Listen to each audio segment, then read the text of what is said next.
Oke, bismillahirrahmanirrahim. Kenapa sih kita perlu untuk mempelajari tentang pemberdayaan masyarakat di bidang kesehatan? Karena penguatan upaya kesehatan masyarakat dan juga pemberdayaan masyarakat itu mempunyai peran penting untuk meningkatkan derajat kesehatan masyarakat. Upaya tersebut dapat berbentuk peningkatan kesehatan dan pencegahan penyakit oleh pemerintah dan juga oleh masyarakat. Dengan adanya upaya kesehatan masyarakat dan pemberdayaan masyarakat, itu diharapkan dapat terwujudnya kesehatan masyarakat yang setinggi-tingginya. Oke, itu adalah alasan mengapa kita perlu mempelajari topik kita kali ini. Pemberdayaan masyarakat itu adalah sebuah proses pembangunan yang membuat masyarakat berinisiatif untuk memulai proses kegiatan sosial dalam memperbaiki situasi dan juga kondisi diri sendiri. Di pemberdayaan masyarakat hanya akan terjadi apabila masyarakat itu juga ikut berpartisipasi di dalamnya. Dengan kata lain, keberhasilan dalam program atau kegiatan pemberdayaan masyarakat tidak hanya ditentukan oleh pihak yang melakukan pemberdayaan saja, tetapi juga keaktifan dari pihak yang diberdayakan untuk mengubah situasi dan juga kondisi kesehatan menjadi lebih baik dari sebelumnya. Kemudian kita lihat prinsip-prinsip yang harus kita terapkan dalam melakukan pemberdayaan masyarakat. Di sini ada 4 prinsip dalam pemberdayaan masyarakat. Yang pertama adalah prinsip kesetaraan atau kesejajaran. Kesetaraan atau kesejajaran kedudukan antara masyarakat dengan lembaga yang melakukan program pemberdayaan masyarakat, baik itu laki-laki maupun perempuan, itu adalah prinsip yang harus dipegang dalam proses pemberdayaan masyarakat.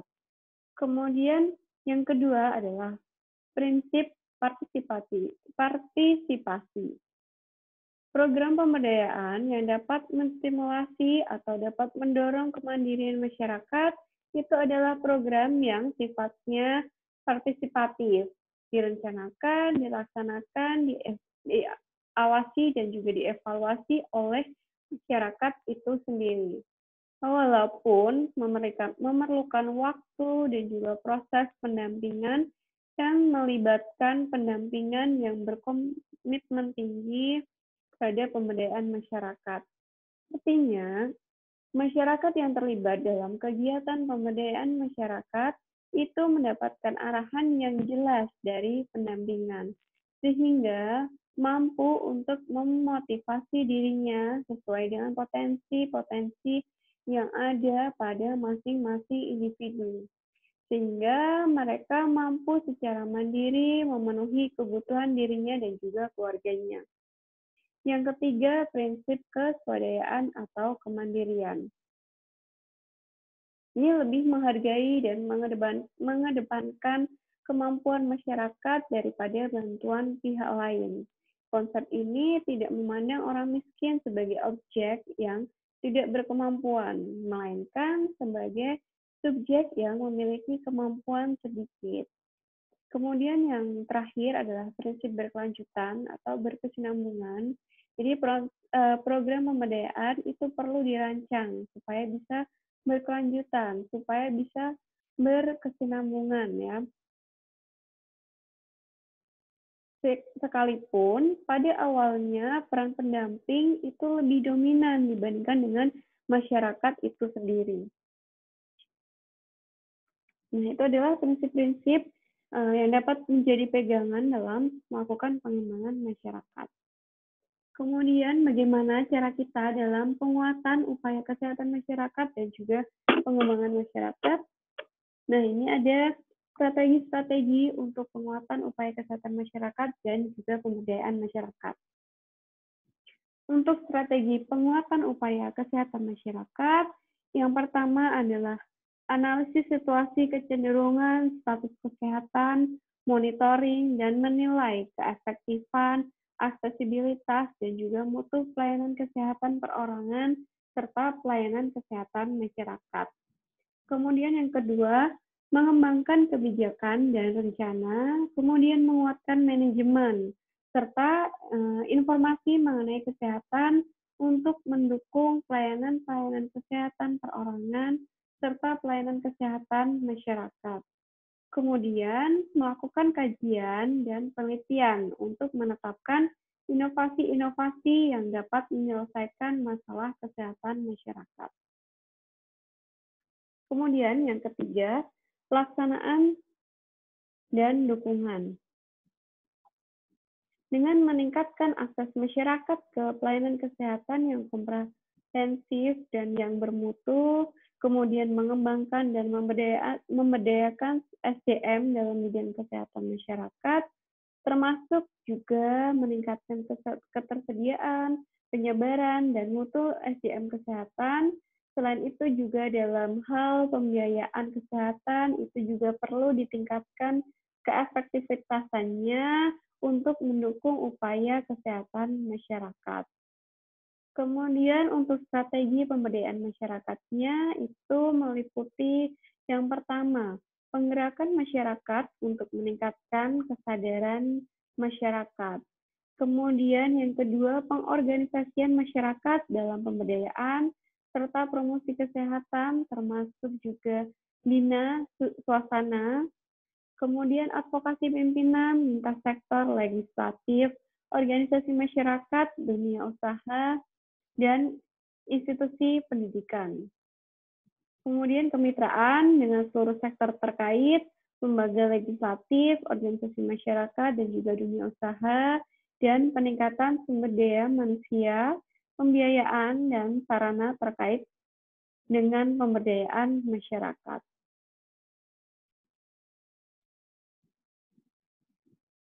Untuk model pemberdayaan masyarakat itu adalah 10 model. Nah, 10 model pemberdayaan masyarakat bidang kesehatan tersebut itu diformulasikan sebagai berikut.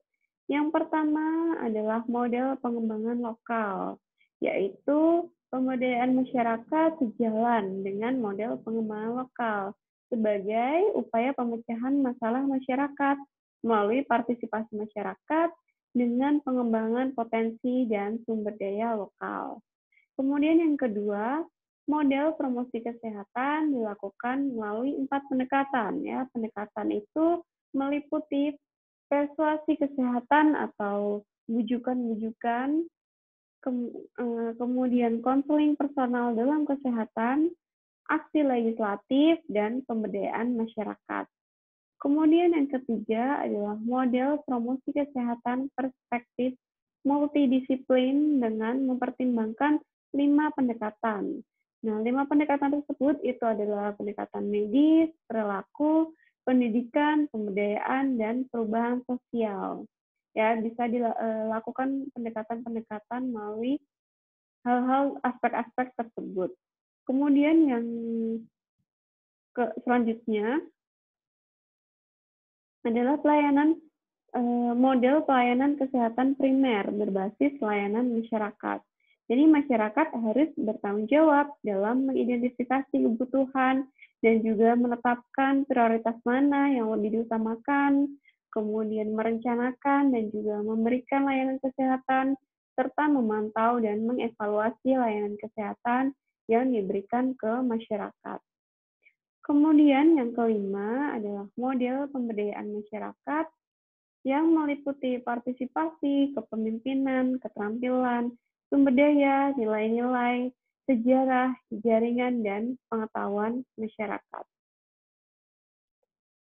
Kemudian model yang keenam adalah model pengorganisasian masyarakat, ya, yaitu hubungan antara pemberdayaan, kemitraan, partisipasi, responsivitas budaya, dan juga kompetensi komunitas. Kemudian model yang ketujuh adalah model determinan sosial ekonomi terhadap kesehatan yang meliputi pendidikan, pekerjaan, pendapatan, dan modal atau kekayaan yang pastinya yang berhubungan satu sama lain dengan kesehatan. Kemudian model yang kedelapan adalah model kesehatan dan ekosistem masyarakat interaksi interaksi antara masyarakat, lingkungan, dan ekonomi dengan kesehatan. Kemudian yang kesembilan adalah model determinan lingkungan kesehatan individual dan masyarakat, dan determinan lingkungan kesehatan individual tersebut itu meliputi lingkungan psikososial, lingkungan mikrofisik, lingkungan ras, kelas, gender, kemudian lingkungan perilaku, dan juga lingkungan kerja.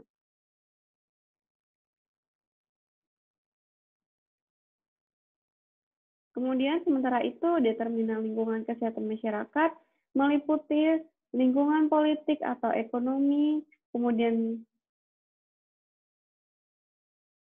lingkungan makrofisik, tingkat keadilan sosial dan keadilan dalam masyarakat, serta perluasan kontrol dan keeratan masyarakat.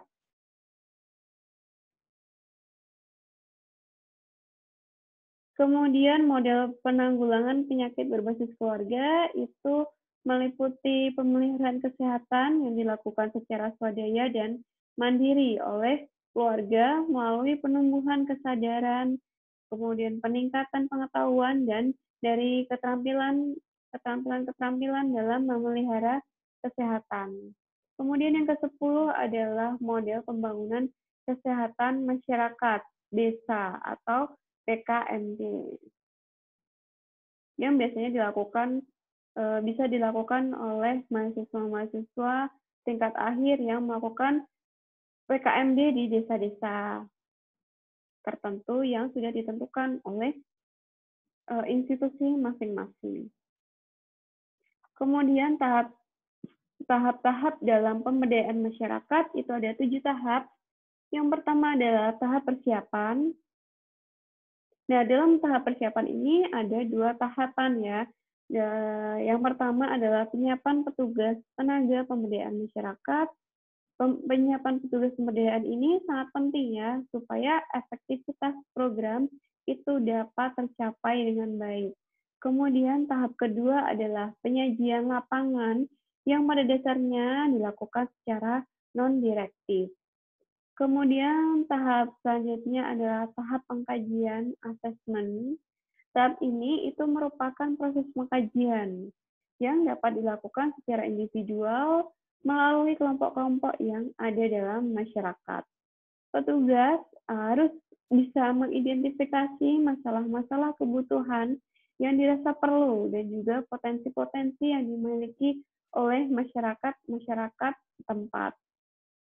Kemudian tahap perencanaan alternatif program atau kegiatan. Petugas sebagai agen perubahan atau exchange agent secara partisipatif itu mencoba melibatkan masyarakat untuk berpikir tentang masalah-masalah yang mereka hadapi dan bagaimana cara dalam mengatasi permasalahan-permasalahan tersebut. Masyarakat diharapkan mempunyai alternatif-alternatif program dan kegiatan-kegiatan yang dapat dilakukan, sehingga nantinya itu dapat memilah program mana atau kegiatan mana yang dirasa lebih efektif dan juga efisien untuk mencapai tujuan pemberdayaan masyarakat. Kemudian tahap yang keempat adalah tahap formalisasi rencana aksi. Pada tahap ini, agen perubahan itu membantu masing-masing kelompok untuk merumuskan dan menentukan program dan kegiatan apa yang mereka akan lakukan untuk mengatasi permasalahan-permasalahan yang ada.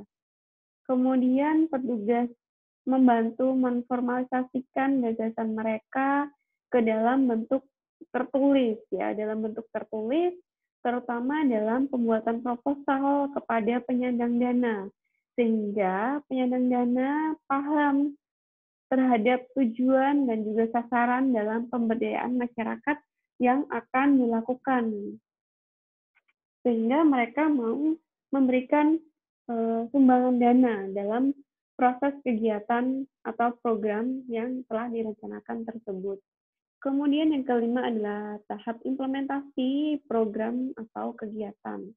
Ya, tahap implementasi ini jadi peran masyarakat sebagai kader itu diharapkan dapat menjaga keberlangsungan program ya yang telah dikembangkan dalam masyarakat tersebut. Jadi kerjasama antar petugas dan juga masyarakat itu sangat penting agar rencana tersebut itu dapat berjalan dengan baik. Implementasinya di lapangan tidak menghadapi kendala-kendala yang berarti. Kemudian tahap ke-6 adalah tahap evaluasi. Tahap evaluasi ini sebagai proses pengawasan diri masyarakat dan petugas program pemberdayaan masyarakat yang sedang berjalan dengan melibatkan masyarakat setempat, sehingga dapat terbentuknya sistem komunitas untuk pengawasan secara internal. Itu untuk jangka pendeknya ya. Untuk jangka panjangnya diharapkan dapat membangun komunikasi masyarakat yang lebih mandiri dengan memanfaatkan sumber daya yang ada. Sehingga dengan adanya evaluasi itu dapat diketahui dengan jelas dan juga terukur seberapa besar sih keberhasilan program tersebut dapat dicapai. Kemudian untuk periode-periode selanjutnya itu dapat diantisipasi terhadap kendala-kendala atau permasalahan-permasalahan yang akan dihadapi sehingga tidak terulang kembali. Kemudian tahap terminasi. Nah, ini adalah tahap terakhir. Dalam tahap terminasi ini adalah tahap pemutusan hubungan secara formal dengan komunitas sasaran.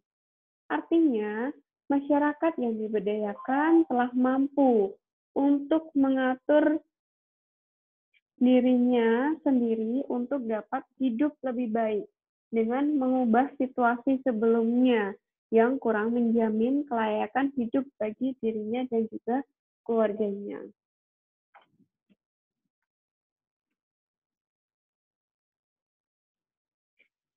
Nah, ini pengaturan pemberdayaan masyarakat itu telah tertuang ya dalam Peraturan Menteri Kesehatan Nomor 8 Tahun 2019 tentang pemberdayaan masyarakat bidang kesehatan. Nah, peraturan tersebut itu digunakan sebagai acuan bagi pemerintah pusat, kemudian pemerintah daerah, lembaga kemasyarakatan, organisasi kemasyarakatan, swasta, dan pemangku kepentingan terkait lainnya dalam mewujudkan peran aktif dan kemandirian masyarakat untuk hidup sehat.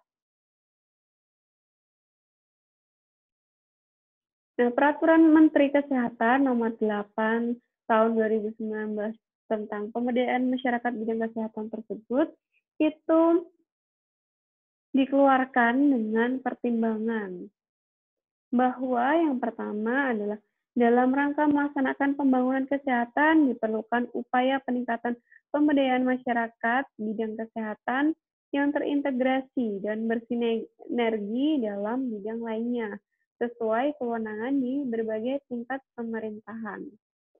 Kemudian bahwa Permenkes nomor 65 tahun 2013 tentang pedoman pelaksanaan dan pembinaan pemberdayaan masyarakat bidang kesehatan sudah tidak sesuai dengan kebutuhan hukum dan perkembangan ilmu pengetahuan, sehingga perlu dilakukan penggantian. Kemudian pertimbangan yang ketiga, bahwa berdasarkan pertimbangan sebagaimana dimaksud dengan huruf A dan huruf B tersebut, perlu menetapkan peraturan Menteri Kesehatan tentang pemberdayaan masyarakat bidang kesehatan. Nah, untuk dasar hukumnya atau landasan hukum dan keterkaitan dengan peraturan lain dalam Peraturan Menteri Kesehatan Nomor 8 Tahun 2019 tersebut itu adalah ada 8 landasannya. Yang pertama adalah Undang-Undang Nomor 36 Tahun 2019 tentang Kesehatan. Kemudian Undang-Undang Nomor 6 Tahun 2014 tentang Desa. Kemudian Peraturan Pemerintah Nomor 43 Tahun 2014 tentang Peraturan Pelaksanaan Undang-Undang Nomor 6 Tahun 2014 tentang Desa. Kemudian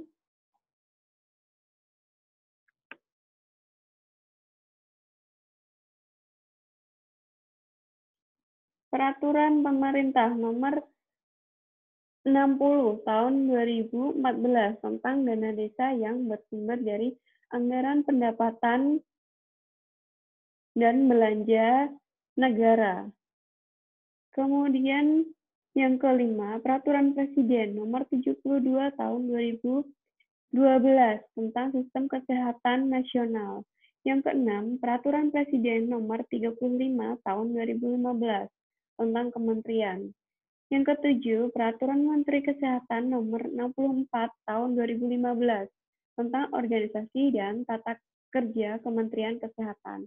Dan yang terakhir, Peraturan Menteri Kesehatan Nomor 74 Tahun 2015 tentang upaya peningkatan kesehatan dan pencegahan penyakit. Nah, itu adalah dasar hukumnya. Kemudian, dalam proses penguatan upaya kesehatan masyarakat dan pengembangan masyarakat,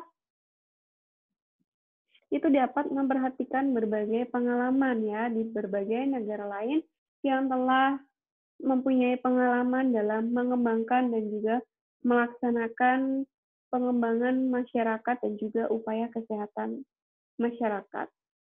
Untuk pengembangan penguatan upaya kesehatan dan pemberdayaan masyarakat, bahan-bahannya itu adalah bisa mengacu pada untuk tingkat nasional, itu upaya kesehatan dan pembangunan masyarakat di Indonesia oleh Dirjen Pencegahan dan Pengendalian Penyakit. Kemudian juga bisa oleh Kemenkes. Kemudian pada tingkat daerah, penguatan upaya kesehatan masyarakat dan pemberdayaan masyarakat dalam ruang lingkup pembangunan kesehatan di Provinsi Jawa Tengah dan juga DIY serta Provinsi Sulawesi Tenggara. Nah, apabila telah memahami pokok-pokok perkembangan, tantangan, dan juga prospek di masa depan dari penguatan upaya kesehatan masyarakat dan pemberdayaan masyarakat di bidang kesehatan di Indonesia, maka pembangunan kesehatan di Indonesia akan terwujud. Untuk itu perlu adanya kegiatan-kegiatan yang dapat untuk meningkatkan hal-hal tersebut. Nah, kegiatan-kegiatan yang disarankan dalam upaya pemberdayaan masyarakat itu yang disarankan untuk faktor internalnya adalah advokasi kepada stakeholder, kepada pemangku-pemangku kebijakan. Kita memberikan advokasi kepada mereka. Kemudian mengaktifkan rapat koordinasi. Kemudian penyegaran program desa siaga bagi pemimpin. Kemudian memperkokoh kekerabatan, kedekatan, dan saling mengenal antar warga, meningkatkan citra pelayanan kesehatan pemerintah, memperkuat landasan norma sosial, menjalin kemitraan dengan sarana pelayanan kesehatan swasta dan juga organisasi masyarakat, serta meningkatkan gotong royong yang ada dalam masyarakat. Nah, untuk faktor eksternalnya disarankan dapat meningkatkan akses informasi kesehatan melalui sosialisasi, televisi, koran, radio daerah, selebaran, rapat koordinasi, dan surveillance berbasis masyarakat. Kemudian melakukan penyegaran program desa siaga kepada petugas kesehatan, menyusun struktur organisasi dan tata kerja dan membuat program desa siaga lintas program, meningkatkan kemampuan manajemen program desa siaga, mereorganisasi atau mengulang organisasi, membentuk organisasi kembali dan merevitalisasi tim pembina program desa siaga, menyusun SOP, pelayanan Poskesdes serta memantau dan membina pelaksanaan survei mawas diri dan musyawarah masyarakat desa. Nah, pengembangan proses pemberdayaan masyarakat di bidang kesehatan disarankan untuk diarahkan pada proses pemberdayaan dan juga pemanfaatan sumber daya di dalam masyarakat, sehingga diharapkan masyarakat mempunyai kemampuan dalam mengidentifikasi masalah-masalah kesehatan lokal di lingkungan sekitar di mana dirinya tinggal, dan juga masyarakat itu mempunyai kemampuan untuk memecahkan masalah-masalah kesehatan secara mandiri. Jadi, kuncinya dalam pemberdayaan masyarakat di bidang kesehatan yang paling utama itu adalah partisipasi. Karena dengan adanya partisipasi masyarakat, maka akan menumbuhkan kepercayaan diri dalam setiap individu, kemudian memperoleh keterampilan baru dan memberdayakan masyarakat. Tentunya dalam mewujudkan kesehatan secara bersama-sama.